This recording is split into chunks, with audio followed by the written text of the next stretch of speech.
NZ Aerosports, Icarus Canopies, now Gyro. That's right, we've rebranded, and Gyro is our next generation. It honours our founder, as that's the name we knew him by, but Gyro also marks the start of a new chapter. And not to be biased, but it's going to be fucking epic.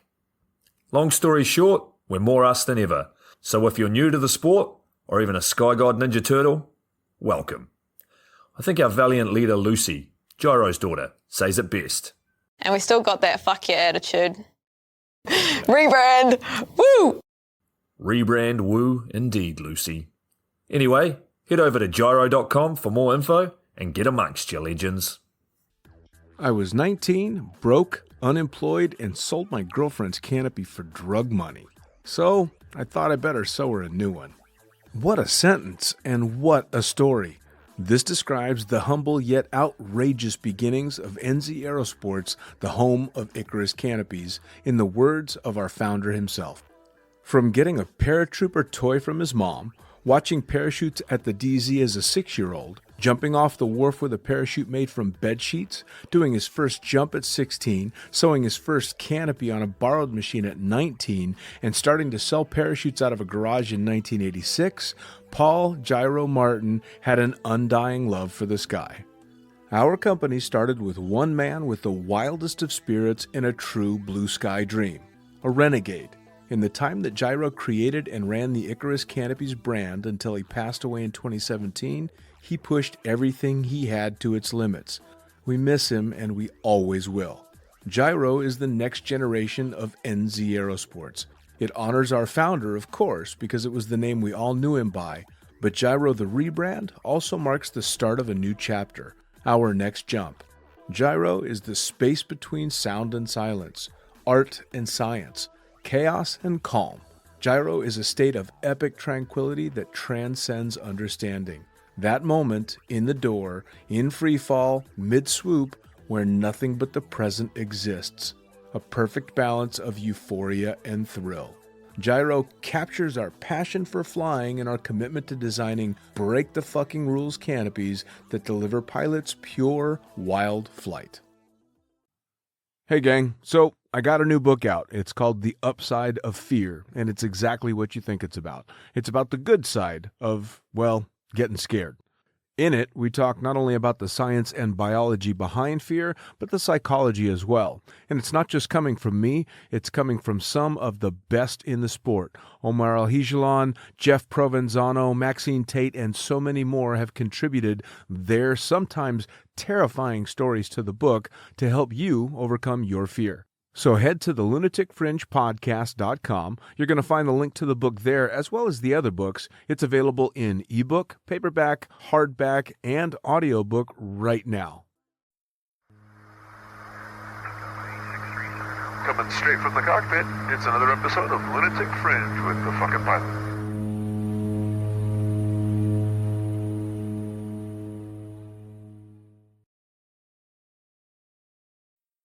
Ready, set, go! All right, back in the can for another edition of Lunatic Fringe, Into the Void, and straight into it.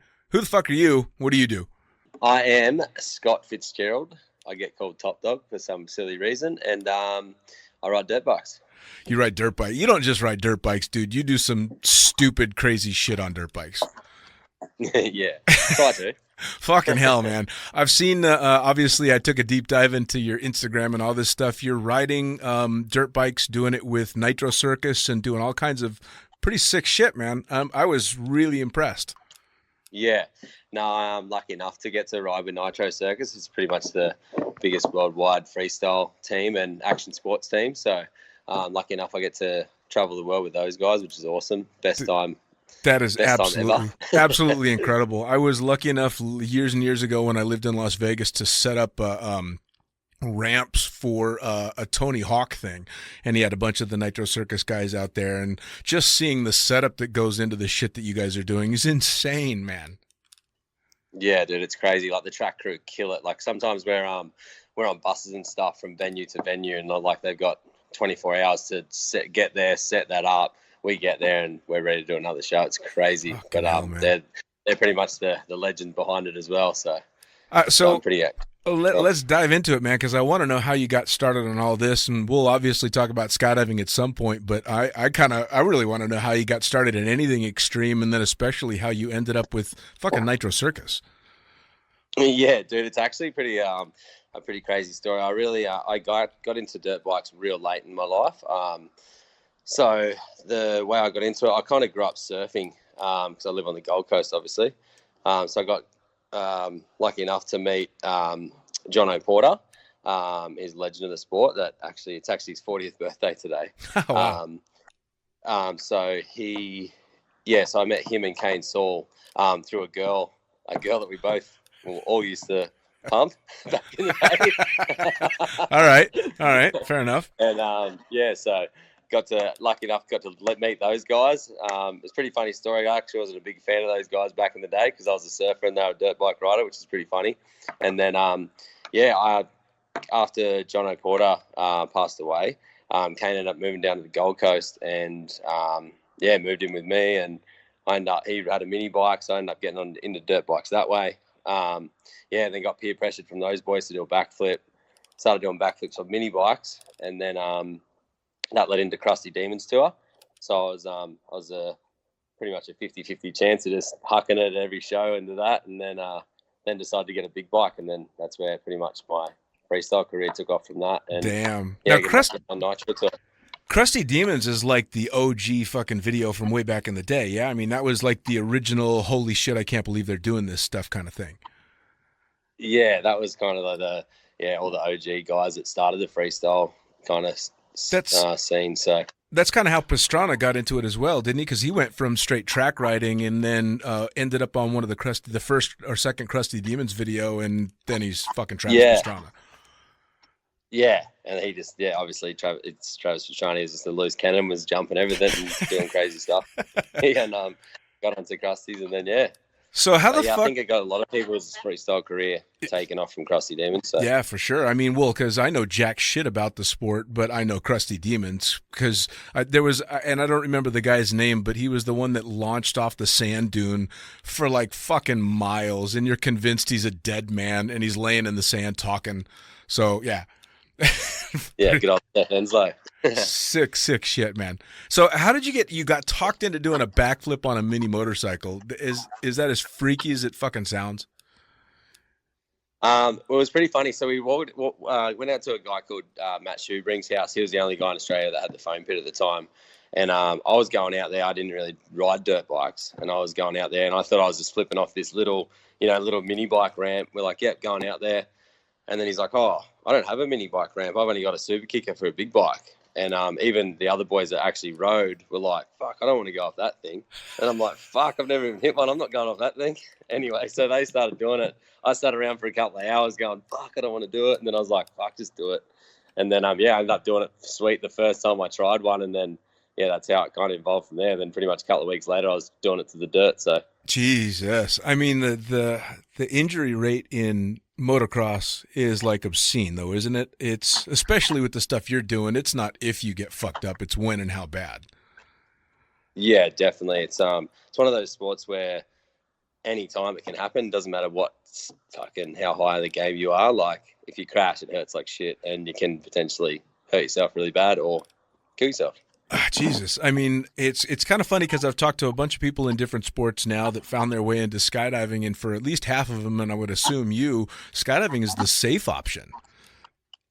Yeah, definitely. Like everyone says that to me. It's like, fuck, skydiving's crazy. I'm like, to be honest, I mean, skydiving is gnarly. I'm not going to definitely not taking that away. It's fucking crazy. Right. But in the way of like, I don't know. It just, obviously there's just, there seems to be it's definitely still crazy as fuck, but I'm definitely not taking that away. But it is kind of the risk of hurting yourself on a dirt bike is that little bit more easier to do, I feel. Well, and I would think that there's so many more variables when it comes to riding a dirt bike than skydiving. I mean, the emergency procedures in regard to a skydive are pretty fucking straightforward, and the things that you need to watch out for are pretty straightforward. But on a dirt bike, especially with the stuff that you guys are doing, I mean, some of these aerials, I see the clips and there's pictures of you doing it as well. I think they call it a Superman or something, but you're just straight out above your bike, not touching shit, flying through the air.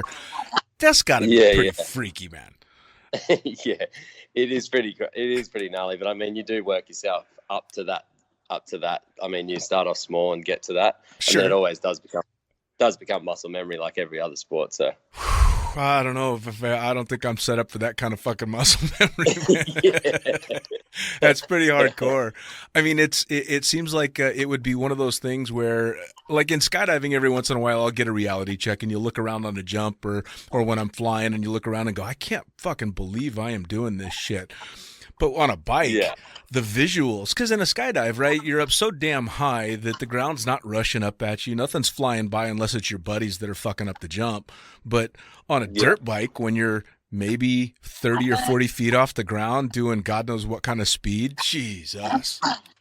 Yeah, no, it's definitely fun. But at the same time, like they both have their differences. Like for me, the feeling of skydiving's out of control. Like it's so sick, but it's like it's the same as like I suppose the first time you do a backflip, you get that sick feeling of like just you will get a feeling that you'll get from nothing else. But for me, skydiving is like a lot of people can just train easily to get that feeling, if you know what I mean. Like you can get your license to skydive, where a lot of people can't get that feeling to do a backflip. Right. If you know what I mean. Yeah, for sure. Well, I mean, it's kind of next level stuff. You don't have to be a great skydiver to go ahead and have a lot of fun with it and be safe and injury free. But I don't think the same can be said for riding dirt bikes. Yeah, no, for sure. But I mean, yeah, the feeling, I tell everyone now, like, you need to skydive in your life. It's fucking crazy. Awesome. Well, I was lucky enough to speak to a good friend of yours not that long ago, Jeff Weatherall, who Yeah. again took a different extreme sport and kind of found his way into skydiving and found the parallels were kind of the stoke involved, right?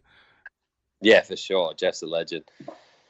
Well, and that's the thing. You fall in love with that stoke, and then you can find different sports and different activities where you can get it. Yeah, for sure. Yeah, no, definitely. I've always wanted to skydive, and I've always wanted to do it, but to get myself to do it. And then once I've done it, I'm like, fuck, I'm so stoked I actually did that. Right. Now, how did you get started in jumping? Where was the first jump, and what was the situation? My first skydive jump was only probably a year ago. Okay. I think. So I'm pretty fresh to it. One of my good buddies that rides dirt bikes as well, Jackson Strong. He's like X Games champion dirt bike rider. Right. He hassled me into doing it. Because I said to him, because he did his, and then I was like, fuck, I've always wanted to do it. And then one day he goes, oi, I'm like, just book me, just fucking book me in. Let's just do it. And then next minute we're in Maroora in just about 2 hours from Canberra. Okay. Doing the thing there, which is really cool. It's you get to stay there. You do it like you have the few days, and it's like right on the beach and stuff. It's a pretty sick place to do your AF. But I pretty much did that. Got my B rails that week, and then now I pretty much and then we actually got invited to Funny Farm, which is fucking sick because I didn't realize how well known Funny Farm was, and I was there I think with 18 jumps, and and that's the one. That was the one plus thing about COVID. We got to go and do that because no one else could come to do it. Fucking hell! I mean, it's Funny Farm is a world famous boogie, and especially if you're new to the sport, to start out your AFF jumping on the beach with that kind of scenery, and then transition from the beach stuff to hitting Funny Farm. I mean, fucking hell, that's an introduction to skydiving right there. Yeah, dude. I still obviously because I was new to skydiving, I didn't have a clue about Funny Farm. I didn't know what it was. All I heard was it was mad out there. And then now still we're at the fire, and there's dudes that have been skydiving for 10 years, and it was their first Funny Farm. This one just gone, and I'm like, fuck, feel real grateful to actually get to go there. Yeah, no doubt. Well, and to have it there and in your backyard, and with the talent that's out there as well. Now I'm going to jump you back a little bit. I didn't actually hear the story of how you got in and started with Nitro. Yep. So it kind of from riding with Krusty Demons, all the guys on Krusty's, obviously I became really good mates with, and then we were always riding together, and that was kind of my leeway into Nitro. I suppose the saying of it's what you know, it's who you know in that industry for me. So I luckily got enough. So before I actually got to ride dirt bikes on there though, I did everything I could because I really wanted to be on there. So I was the guinea pig for, we did like a 3-person flip, a 4-person flip, 5-person. So it was like we had 3 people on the dirt bike, then we had 4 people the next year, and then we had 5 people the year after. So that kind of got me in like that. And then I was just doing all the stupid stuff. I was for Travis and that. I was, he would ride his dirt bike up the mega ramp, and I'd be the guy that had to ride it down and just stuff like that. And then obviously, by that time, I was good enough to get. By that time, I was good enough to get on tour, and I was doing all the tricks that everyone else was. So it was good. I got to fill in the trains and got to keep traveling around with them. So we see the produced version of it, and every once in a while you get the videos that are behind the scenes. Pastrana's good about putting a lot of shit out there that happens at his place and in the foam pit and some of the wildness there. But I mean, it looks like you must go through a lot of fucking shit to get the polished routine that you end up with. Because you end up with these insane routines that you guys make look ordinary, right? But yeah, to get it done, fucking hell. Yeah, dude, there's a lot of practice. And obviously, it's always like every year the same kind of stuff stays in, then we add a little bit extra, so it all like combines into be like that 1-6 show. But I recently, the last tour that we just got cancelled from COVID, I dress up as an old man. I flip this mobility scooter, so it's pretty funny. So I dress up as Bilko's granddad and come out, and it's this bloody mobility scooter with a 252 stroke motor in it. It's fucking scary just to ride in a straight line. But yeah, I get to backflip it on tour, which is pretty cool. Jesus. Well, I mean, do you guys just sit around and drink heavily and come up with the ideas of the shit that you're going to do? Mate, I tell you what, a lot of the stupid ideas have come when we're drunk, and then we're like, fuck, we said it, we got to do it. Oh, fucking hell. I mean, I can imagine, because I watch some of these things that are being done, whether it's on dirt bikes or pedal bikes, and I'm like, Jesus Christ, to think this stuff up, it's insane. I mean... Yeah.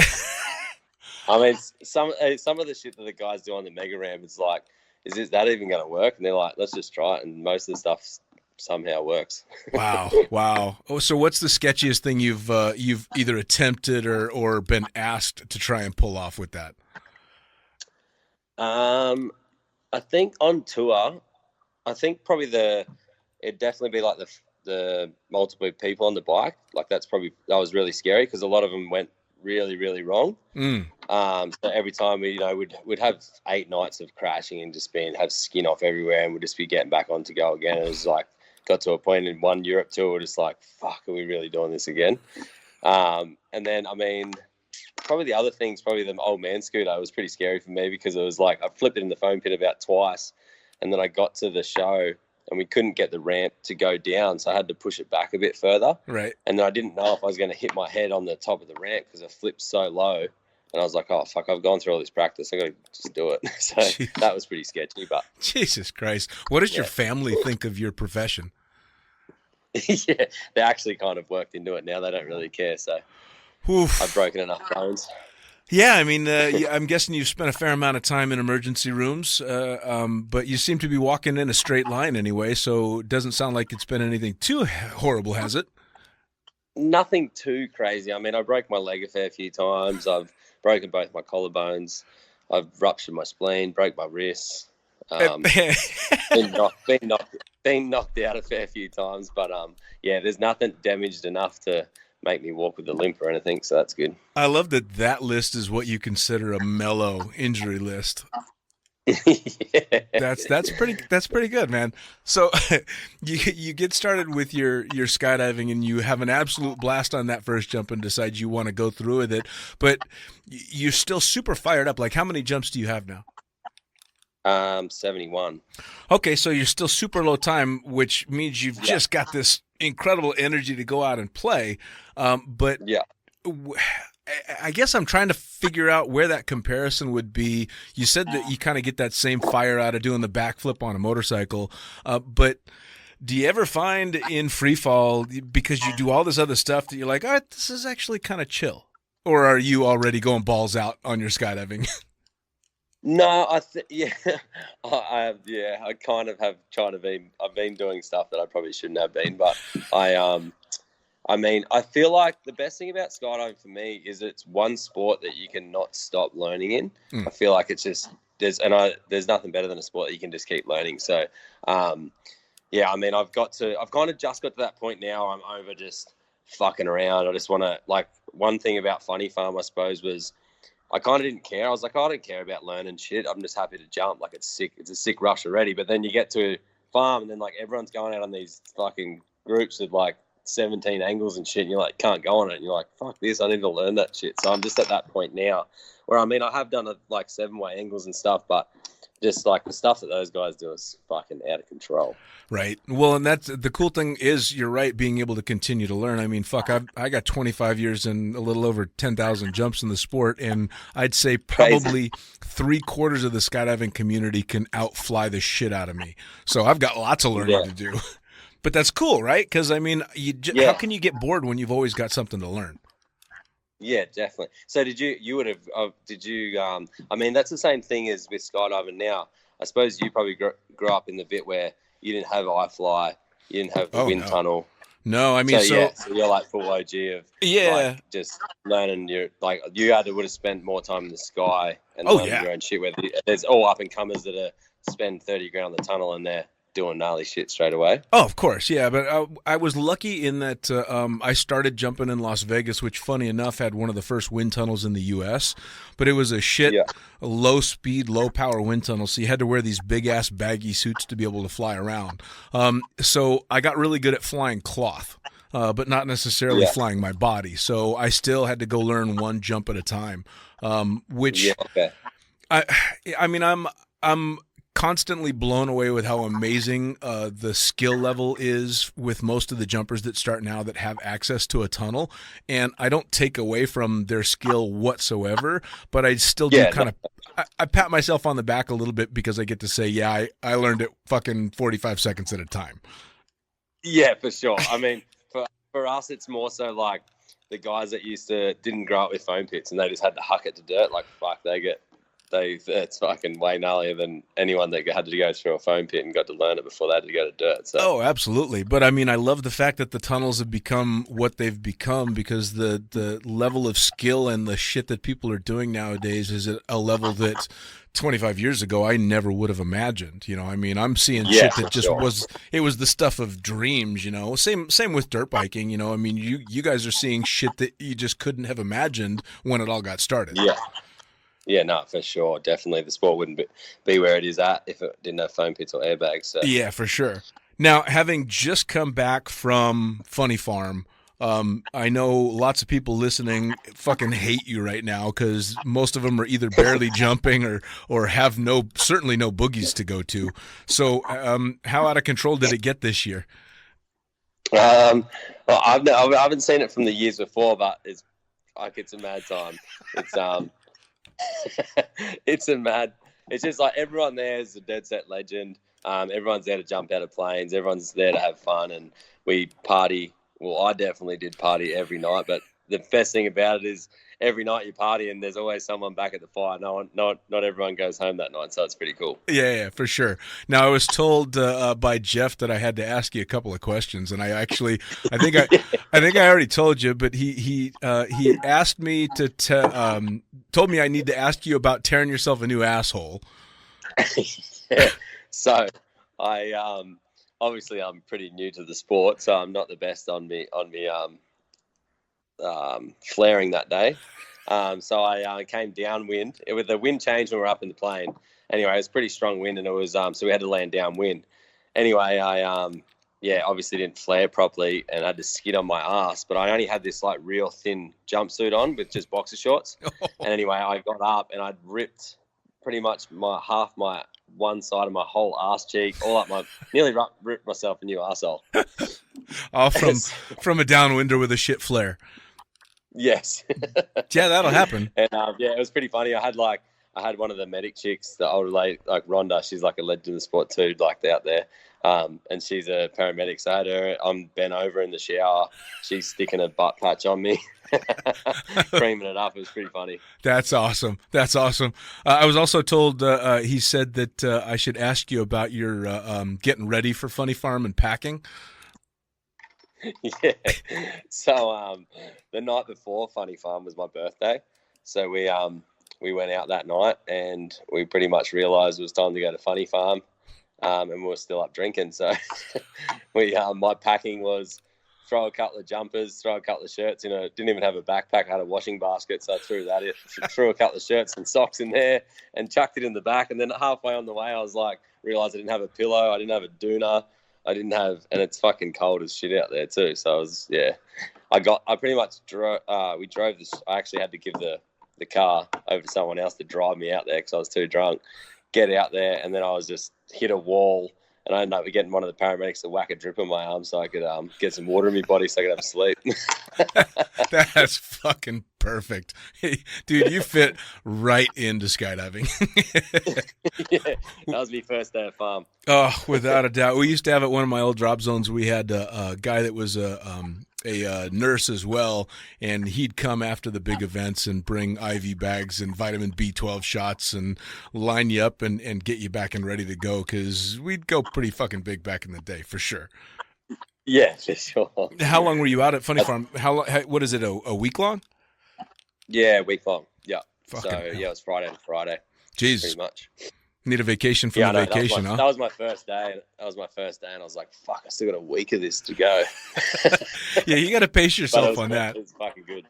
Well, that's like Summerfest at Skydive Chicago. I know a lot of my friends will go out there, and they'll plan to jump 2 days of the the boogie, maybe 3 days, because the rest is either partying or recovering. Yeah. Well, we actually did we rode our dirt bikes this year also out there. So we did 5 shows on our dirt bikes as well at Funny Farm this year. So that was pretty cool. We got to ride and also jump. So it was fucking pretty sick. Dude, people have got to fucking eat that shit up out there. Yeah, I do. They loved it. And it makes, when people get real stoked on us, it makes us more stoked because you kind of forget that people get stoked about dirt bikes. And yeah, it was sick. So then we had to get to watch them do their thing, and then they got to watch us do our thing, and then it was it was a sick week. It's cool, right? I mean, you get this mutual admiration between sporting people that do different sports. You know, we used to get the same thing with in Vegas. We had Cirque du Soleil in town, and these are incredible athletes doing all this insane shit, and they're telling us how cool our job is. And so it's just this, you just feed back and forth off of how amazing both gigs can be. Yeah, for sure. And it's crazy. It's like when there's like same thing with the both sports, and it's like we're like, fuck, we're just the same. You party, and you're just like, we're just the same country, just there's different shit. Yeah, no shit. Well, and I think it's a lot of the so-called extreme sports communities, with the exception of maybe like surfing. I don't know if surfing is as tight because it's a get off my break kind of thing. You know? Yeah, for sure. A little bit more territorial, whereas skydivers just want more skydivers to come play with. And same with, well, maybe not with climbers, but with a lot of the extreme sports. And dirt biking, I would imagine, is exactly the same. You just want more people to play with. Yeah, for sure. If we get sometimes now we're going to go riding. It's like, oh, we won't go because we're not going to go ride by yourself. You just don't get that same thing. So if you got 10 of you out there, it's 20 times you push each other, and it's just heaps more fun. So yeah, for sure. Now, being able to do something like putting on shows when you're at Funny Farm and you get to interact with the people, that's got to be a lot more fun than doing the big tours where I'm assuming when you guys are out doing Nitro, it's you go do the show and then you're gone. Pretty much. Like, depends what tour it is. I mean, like sometimes in Europe when we're just bank to bank, stop to stop, we're just on a bus traveling to the next state, next event, wake up at the venue, do a show, back on the bus. Where, I mean, some Australian tours, we're there for the whole weekend, so we get to do the show 2 nights, and then we get to stay there for the weekend and party and do whatever we want. But I mean, the Europe bus tours are sick as well, because we have buses with all your mates, and you just get on, party on the bus, and wake up and do it again the next day, which is pretty cool. I mean, that's got to be pretty fucking rock star style, right? Because people go ape shit for, guys and girls go ape shit for the motocross stuff. Yeah, for sure. Like that, you kind of forget that. Like, it's crazy because even the free, sometimes now we do a show somewhere. Some people are like, well, I've never even seen that before, and you're like, what do you mean? It's been like, it's kind of like coming. Not saying that freestyle is it's dying, but it's just like it's not back to how it was. You know what I mean? It's like it's coming to the end of, like, obviously the progression and stuff's getting to that stage. So it's just it's weird in that way that some people haven't even seen freestyle before. Well, the thing that always blew me away with freestyle that kind of was a little bit like skydiving is you'd start to think, all right, there's nothing new. There can't be anything new because somebody just did a backflip, and then next thing you know, somebody does a fucking double backflip, and then a front flip, and all of a sudden, you're flying a foot above your bike, not holding on to anything. So do you think motocross is getting close to what can we possibly do? I mean, it is definitely for injury wise, but the thing is, they're just building bigger ramps, so you're just getting higher, so you can just get an extra flip in. Like Sheeny's landed a triple backflip on a dirt bike, which is fucking crazy. So now they're just building bigger ramps so you can go bigger and higher and do more stuff in the air. God damn, but I mean, eventually you're going to be down to what, 3 guys that are willing to jump off a ramp that's going to be as big as they want to build it? I mean... Yeah, that is the thing. That's why I feel like the difference between skydiving and dirt bikes is skydiving you can just keep learning, where there is going to be a point where dirt bikes is going to go too far, and it's like you're not going to be out there doing 6 flips. They won't have anywhere you can put that ramp anyway. So. Yeah. Now, is there still a bunch of freestyle competition stuff going on, or is it more like the shows that you're doing? Just shows, but to be honest, this year has been so quiet because of COVID. So sure. A lot of stuff, like we were supposed to do a big punk festival here on the Gold Coast that was organised, and that kind of just got cancelled spewingly because I thought it was all waking back up again. But so the next thing, there's not really any competitions going on. The next competition's Nitro World Games, which is in October. So hopefully, fingers crossed, that's going to stay and not get shuffled along again. And then Nitro Tour obviously starts back in November too, which will be sick. So yeah, man, it's been a while. We got halfway through our tour last March when COVID started. So that's when the last time we did a Nitro show. But we've done a few, like local shows and stuff, but nothing like big like Nitro. So now in preparation for all that shit, how constantly are you training? Are you on the bike every day, or is it gotten to the point where you're just staying a little refreshed here and there? To be honest, with COVID, because I'm actually a builder by trade, so when I was traveling all the time, I was kind of not really getting to do that much, or I'd get back and I'd still get on the tools, but it would I wouldn't be able to actually make my company any further because I'd be away all the time, so I'd never have any employees and stuff. So the best thing about COVID for me is I've now got 6 employees and I'm cranking my building company, so that's a good thing. So that has kept me off the bike that little bit more though, which I don't really like. But I mean, I still will ride. I won't go more than a month without riding, just so I can keep up my tricks and stuff like that in case I ever do get a show. Sure. And for training wise, yes, I am in the stages of training for. I really want to do Nitro World Games, so pretty much giving up the beers. I'm having one tonight, but fair enough. I'm about to give up the beers so I can focus on that and try and get into that because it's going to be a local event in Brisbane, so that'd be pretty cool. I'd be stoked to get an invite to that, and especially on home turf, yeah, for sure. So me and a few of the boys are working to try and get into that, and it'd be sweet. Hopefully, it goes ahead and we don't train our ass off and it gets cancelled. Sure. Now, how is it balancing? I always call it the real world because that's the way I look at it. How is it balancing a career and a business in the real world and doing all this other stuff? Are you having to shift mental gears, or are you the same guy doing the business stuff as the guy that's on the back of the bike, or are you having to put different hats on, so to speak? I've kind of put different hats on for my business. I kind of, for business wise, I don't know. I'm kind of a little bit of a different person, to be honest. Yeah. Obviously, I'm, just kind of real serious and try and take my business seriously, obviously, because it's a bit more of a different profession. So sure. Now, do you find that I always found with skydiving, because it's a relatively obscure sport, obviously people know about it and they see tandem videos and all that shit, but they don't know who the players are in skydiving if they're not jumpers. And I'd imagine the same goes with motocross. But do you find you'll have people in the real world, so to speak, that have no idea who you are and what you do, and you tell them and they lose their shit? Yeah, no, all the time.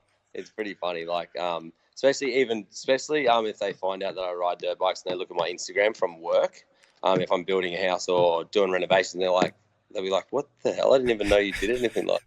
Yeah, and then that's cool, right? It actually makes it good sometimes because you end up getting closer friends with them somehow and making the job a little bit easier sometimes. Yeah, for sure. Well, and if nothing else, it takes a stiff relationship and loosens it up really quick if they ask, "So is this all you do?" And no, I do this, that, and the other thing. And they're all of a sudden they're like, "Holy shit!" It's kind of like wearing a button-up long-sleeve shirt and nobody knows that you've got sleeved-out tattoos, and then they see you in a tank top for the first time. Yeah, very true. It's kind of cool. You get to take off both of those hats. But do you find that, or have you found that in working in the business side of things, if people know what you do outside of that you have a tough time being taken seriously? Because people think us skydivers are a little mental. Yeah, I'm not sure. I haven't really thought about it, to be honest. But, it's kind of hard. I mean, for my business, it's kind of, if people don't know that, a lot of people don't really know before they hire me anyway, because it's in that industry. And then if anything, I'm doing stuff for friends. So yeah, fair enough. It's not too bad. I've been lucky. I haven't dealt with the real world in a long, long, long time. So I have no idea what the real world would think of me. I don't fucking go there. So with skydiving now, you're super low time, but have you got your eyes on a direction that you want to go, things that you want to learn? Are you thinking you might want to dig deeper into the sport as far as like really getting into it? Yeah, well, to be honest, I want to like one of my things out of it is I want to base jump. So, I mean, I don't want to go. I'm not sure. You know how people say, I just want to do one base jump, but you do one base jump, you probably don't want to do fucking 500 of them. Right. But yeah, that's my goal is to do a base jump, and because one of my buddies that got me into obviously Jeff got me into it, and also Jacko, but Jacko just started doing it because he's fresh like me. I mean, the stuff Jeff does, we always go, fuck, it's so sick. Right. Especially jumping off of buildings and shit like that. It'd be so mad. But yeah, that's something that I want to work towards. But then, like I was saying earlier, just with the going with groups that, that do shit, that I want to like be able to go on that group, you know what I mean? Because I don't want to be, I've started to be like sitting in the corner going, fuck, I can't go with them. I want to go with them. But yeah, so I kind of want to work towards so I can just keep progressing and going with different groups and learning new shit. Nice. Well, and I know it sounds to me like you're taking a wise tack in regard to how you want to go towards base jumping, because if you're actively jumping and trying to learn about skydiving, but you haven't started base jumping yet, it tells me maybe you learned some lessons through motocross and surfing and all that shit that, I should probably figure out what the fuck I'm doing before I push it harder. Yeah, learn how to flare for starters. Yeah, and not tell yourself a new asshole. You certainly don't want to do that on a fucking base jump. Oh, man. Well, and having, it's a similar mentality, but I'm guessing there's a bunch of skydiving that crosses over with the people that are riding dirt bikes and stuff, because it's a fucking fun sport. And Pastrana's a known skydiver, and he's done some really stupid shit. Yeah. Well, that's the other thing. Like, even I remember when did you ever know Eric Rona? I know the name. Know the name, yeah. So he used to be on tour. Yeah. And he used to be really good. Like, he used to base jump into our shows and stuff like that off the top of the stadiums, which was sick. And then like Trav and Sheeny and them, they'd go, it would be in Europe and they'd be packing their chutes and they'd be going, and I'd just never even thought, but now I'm like, fuck, it'd be so sick that I'd be able to go overseas and jump with them, so it'd be pretty cool. Yeah, for sure. Well, and obviously I've been lucky enough to get to know some of the top guys in base jumping and wingsuiting and all that stuff, and I was, back in the day, my time to go out and make a base jump, I was just about to be a dad, and I decided, all right, that's a line I don't want to cross, because if I make that one jump, I know I'm going to fucking love it, and I don't want to love it now. It's something I can't do, so I just never made that jump, and now I'm fucking old and broken, so I don't it's not going to happen now. I was just about to ask you, have you done a base jump? Yeah. Did you want to, or you just, obviously because you're about to be a dad, you just kind of? I really wanted to, and knowing that I was going to be a dad, I was kind of holding off. And then I got hired by a buddy of mine at the time, a guy by the name of Will Forche, who did videos that were called Lemmings, and it was a bridge day. And he asked me to shoot the landings portion of this video that he produced. And so I spent the whole day standing down at the base of this bridge watching people fucking pound in everywhere, hitting trees, hitting railroad tracks, hitting the water, hitting fucking rocks. I mean, just destroying themselves. And I left bridge day going, I'm never doing that shit. Yeah. I mean, that's the thing. It's like, that's not a sport that you can just fuck around with. No, it's, no. Well, and again, it's next level too, right? I mean, it's progressed so much. So now I feel like I could probably go out and make a few base jumps that I could do safely and go through a proper base course with all these people that are out there. But back then, it was literally, I mean, shit, dude, they were jumping skydiving rigs off the bridge. You know, so yeah, this is way back before it was as anything accessible as it is now. So if it was like it was back then, if it was like now, I'd probably be a base jumper, but not now. Yeah, for sure. Yeah. And again, a lot of different directions you can go. But again, it sounds like you're being kind of smart and using previous lessons. Yeah. Which is good. So how long do you think you can keep up the dirt bike stuff before the body says it's time to slow it down? I've been pretty lucky, to be honest, with my body. I mean, I've just started to get like, you know, the aching stuff in the mornings and stuff, but nothing too serious. So nice. I mean, I just actually got over I started getting carpal tunnel in my hands. So every time I ride, I couldn't feel my hands, which sucked, but it's kind of slowly going away. So hopefully that was just nothing too serious. But yeah, for sure. Well, just little stuff like that. I'd imagine that was one benefit to COVID is you kind of had to take it slow. Everybody had to take it slow for a while, and if you do shit like we do, you get to heal up a little bit. Yeah, no, for sure. Yeah, no, it's been good with nothing on, but also it sucks because I miss it, and it's always good going on tour. So nice. But at the same time, it is been good, and I want to try and get my company cranking enough so I can leave it running while I'm away on tour, which has been my dream to do. So. Which is fantastic, especially if you're able to do both and be successful at both, and I mean, basically enjoy it. So it's fucking kick ass. Yeah, for sure. And then obviously skydive along the way. Nice, yeah. Overseas, hopefully if we ever get to travel overseas again. Now, are there a bunch of guys that you tour with that jump, or? Yeah, so there's obviously Travis, and then Sheeny. He's from another Aussie rider. He's been doing it a fair bit. He was actually at farm with us as well. And then Harry, he's been doing it a lot. He done it just before me. So, yeah, there's probably about 5 or 6 of us, I reckon, on tour that are skydiving now. So nice. I mean, that sounds like you'd be able to have an opportunity to go jump at a shitload of kick-ass drop zones around the world while you're touring. Yeah, no, for sure. Pretty funny, actually. A good story. We're actually on a tour bus, and it was in Europe, and it was about 3 o'clock in the morning. And this is when I'd never been in the tunnel. I never had any idea of skydiving. It was one of those things I just never thought about. I think it was 3 o'clock in the morning, and we pulled the bus over, and we're all drunk as fuck. And he's like, "Oh, I've hired out the air tunnel." And we're like, "Yeah, whatever." So me and Jacko going, we're wasted. And I've never even done it before. And we're in there, and we're pretty much just smacking into the glass, just fucking banging everywhere.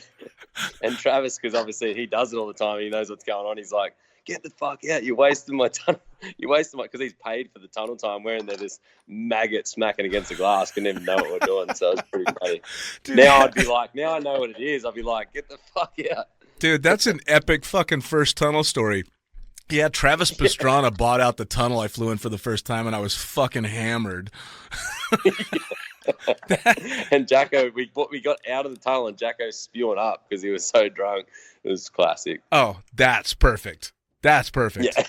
Well, I mean, it sounds to me like, especially with Travis and the guys that you've got going, that out on tour, you've got a fair amount of opportunity for a little bit of mayhem. Oh yeah, for sure. I mean, that's another thing about it. There's always cool stuff we get to do, even if it's like filming for Nitro TV and stuff. I mean, we were over in can't remember the name of it now, in Europe somewhere. Anyway, we got to go and do. There was like this dude had this company, and we got to drive Ferraris and Lamborghinis all through Europe, and do just little things like that you don't really get to do all the time. It's cool because that's another plus about Nitro. It's like, they've got their way into filming and stuff, so we've got all those cool things we get to do that not many other people get to do. Yeah, I mean, that's kind of when you gotta tap yourself on the shoulder and go, holy shit, I don't believe I get to do this. Yeah, no, for sure. And I was lucky enough over the years, the guys that I looked up to and that had hero worship for in the sport of skydiving, I eventually became friends with, because I'm sure you're figuring out skydiving is a pretty small sport. And yeah. You're rubbing elbows with people that are doing just the most incredible stuff.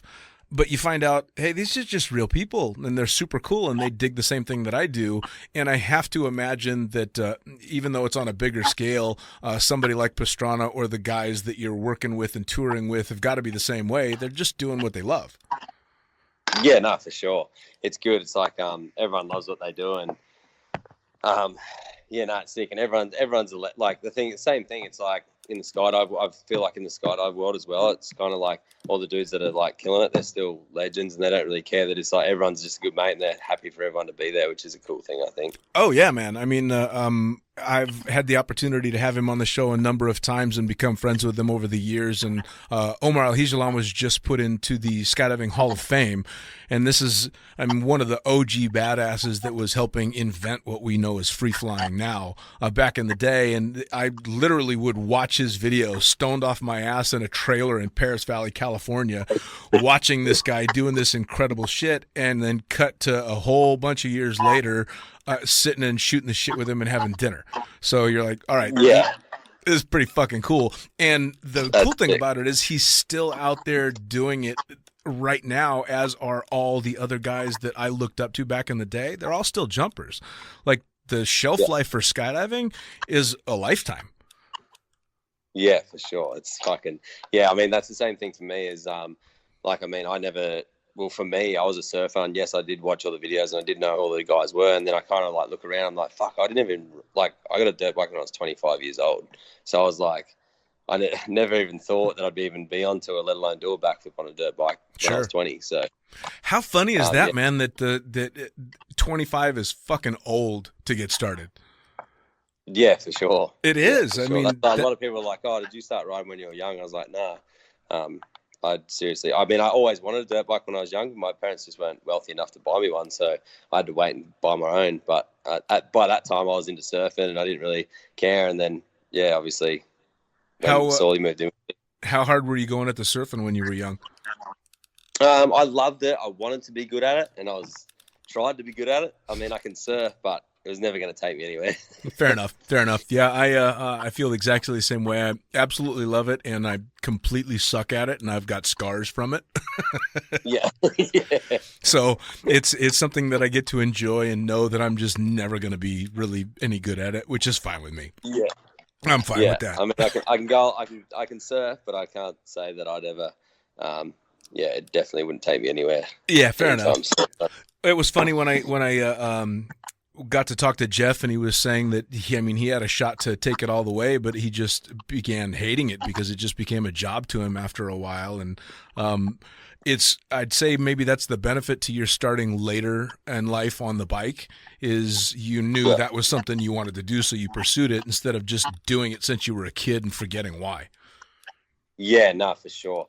See, that's one good thing about obviously also me, like getting into it late and obviously not getting on tour, where a lot of the boys, you know, they've been riding since they were 2 and they got to be on tour since they were 16. So it's like they never got to do the real job thing too, which is a big difference, I feel. Sure. So like I was always like, fuck, and they're like, but the funny thing about that is I was always say they'd get over it a little bit earlier than me, because I'd be like, fuck dude, we're on tour or whatever. But at the same time, doesn't matter what you do, like even after 3 months of tour, you're like, oh, I want to go home, and then the day you get home, you're like, what the fuck did I want to come home for? Yeah, no, it's the same thing. I'll have a long week of flying, or back in the day when I was jumping full time, a long week of jumping, and then you end up with a couple of days off, and the first day off is great, and the second day you're like, what the fuck am I doing here? This is boring. This is I want to go to Bed Bath & Beyond. This shit sucks, man. Yeah, fucking hell. So tell me when the tour is supposed to start, because I know people are going to be interested in where you guys going this time around. So so there's going to be Nitro World Games. That'll be first. That's in October. So that'll be the start, and then so that's the end of October. I think it's about the 22nd, and then our tour starts off, and we finish off our Oz tour, that Australian tour that got halfway through when COVID hit. So I'm not sure. We had a lot of big plans for this year before COVID. We were going to go Australia, America, Europe, New Zealand, Brazil, but obviously because of COVID, it got cancelled. So hopefully next year those plans keep going. Nice. Yeah, well, I mean, Nitro's it's a fucking a powerhouse now. It's not going anywhere. It's just a matter of when it can go again, I would imagine. Yeah, for sure. I mean, the name for Nitro is like, it's worldwide. You say Nitro Circus, and a lot of people know about it. So, everybody fucking knows about it, and it's been around for a long time now. I mean, Travis Pastrana has been a household name for my whole skydiving career. So yeah, and I've been doing this for a few days. He's still a loose cannon in that case, and a legend. So gotta love it. Now he'll keep it going for as long as he can. Oh, absolutely. Now, how do people track you on social media? How do people find out what you're about? How do they see the same images that I saw that got me to go, I got to fucking talk to this guy? Yeah, so my Instagram is, because my nickname's Toppdog, so my Instagram's at Toppdog, but it's with a double P if you want to watch the stupid shit I do. And, yeah, other than that, Facebook or... Nice. And what's the home drop zone? Where can they find you in the air? Yeah, so home drop zone for me is Byron Bay. Nice. Not a bad spot. Yeah, no, it's a real good spot. I mean, you jump out and you're over the beach the whole time, so it's pretty cool. Yeah, that doesn't exactly suck as far as a place to learn. No. Nice. Well, I'll tell you what, Toppdog, I cannot thank you enough for taking the time to sit down with me. I've been wanting to try and get you for a while, and I know you had Funny Farm and all kinds of other shit going on, so I really do appreciate the time. No, legend. Thanks for asking me on here. All right, man. Cheers, brother. We'll see you. My brother, thank you.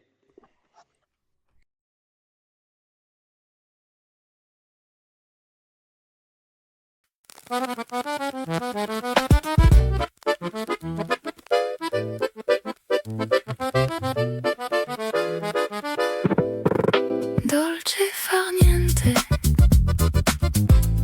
la douceur de ne rien faire. Dolce far niente, un art qui mérite d'être maîtrisé. Les feuilles tombent sur le chemin, la neige fond sous le soir. Footsteps carry us, un autre jour s'en va. Dolce far niente, la douceur de ne rien faire. Dolce far niente, un art qui mérite d'être maîtrisé. Les pensées dérivent loin. Through the seasons, l'air vif sent le printemps, mais l'hiver tient encore. Dolce far niente, la douceur de ne rien faire. Dolce far niente, un art qui mérite d'être maîtrisé.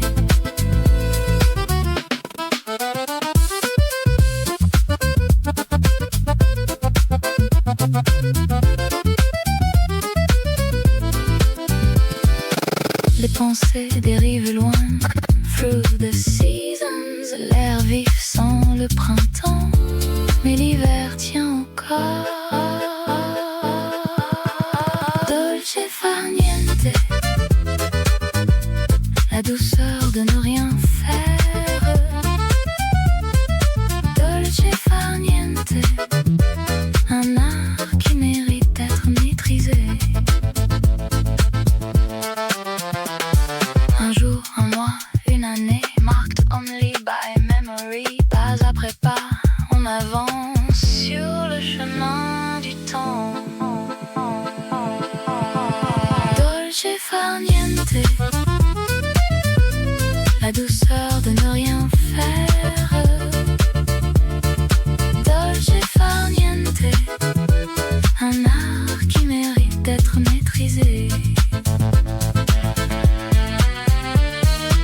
Les pas comme des battements, le temps, l'espace, l'amour. Held in those who remain, notre chemin, notre mémoire. Dolce far niente, la douceur de ne rien faire. Dolce far niente, un art qui mérite d'être maîtrisé.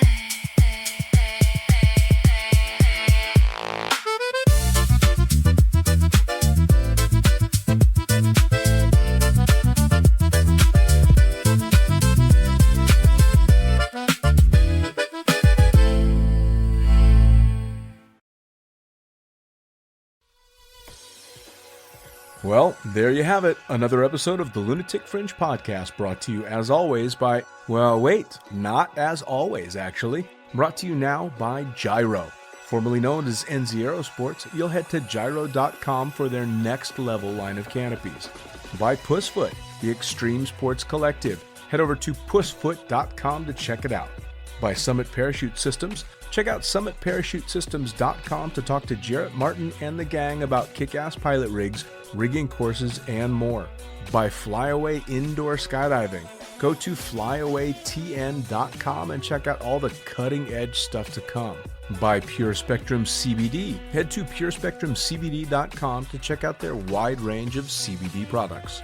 And as for us, head to the lunaticfringepodcast.com to listen to any of the hundreds of episodes currently available. Hit the link for our YouTube channel, pick up your copy of the Lunatic Fringe book or The Accidental Stripper, and get a sneak peek at upcoming guests. Once again, thanks for listening.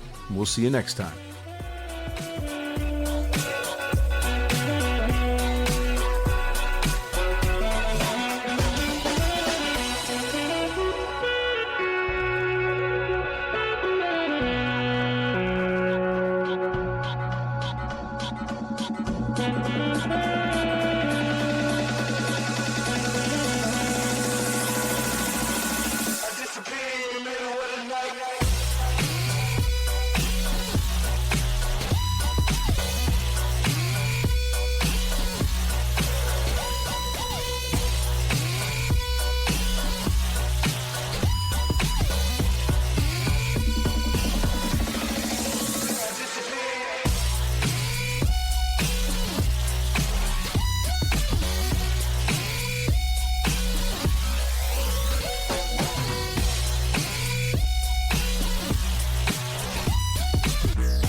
Get on the